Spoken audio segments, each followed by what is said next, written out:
एक बार भगवान बुद्ध जेतवन विहार में रह रहे थे। भिक्षु चक्षुपाल भगवान से मिलने के लिए आए थे। उनके आगमन के साथ उनकी दिनचर्या, व्यवहार और गुणों की चर्चा भी हुई। भिक्षु चक्षुपाल अंधे थे। एक दिन विहार के कुछ भिक्षुओं ने कुछ मरे हुए कीड़ों को चक्षुपाल की कुटी के बाहर पाया और उन्होंने चक्षुपाल की निंदा करनी शुरू कर दी कि उन्होंने इन जीवित प्राणियों की हत्या की। भगवान बुद्ध ने निंदा कर रहे उन भिक्षुओं को बुलाया और पूछा कि क्या तुमने भिक्षु को कीड़े मारते हुए देखा है? उन्होंने उत्तर दिया नहीं। इस पर भगवान बुद्ध ने उन साधकों से कहा कि जैसे तुमने उन्हें कीड़ों को मारते हुए नहीं देखा, वैसे ही चक्षुपाल ने भी उन्हें मरते हुए नहीं देखा और उन्होंने कीड़ों को जानबूझकर नहीं मारा है, इसलिए उनकी भर्त्सना करना उचित नहीं है।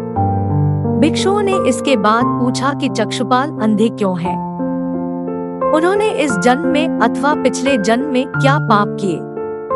भगवान बुद्ध ने चक्षुपाल के बारे में कहा कि वे पूर्व जन्म में एक चिकित्सक थे।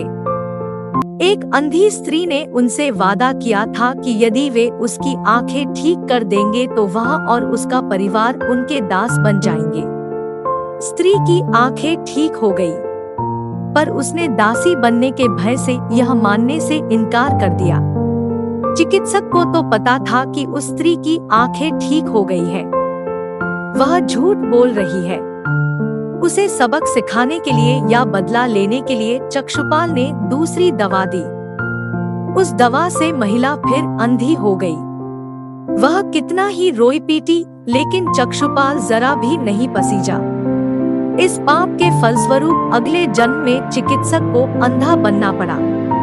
इस कहानी से ये सीख मिलती है कि कर्म कैसा भी हो, उसका फल जरूर मिलता है, इस जन्म में या अगले जन्म में।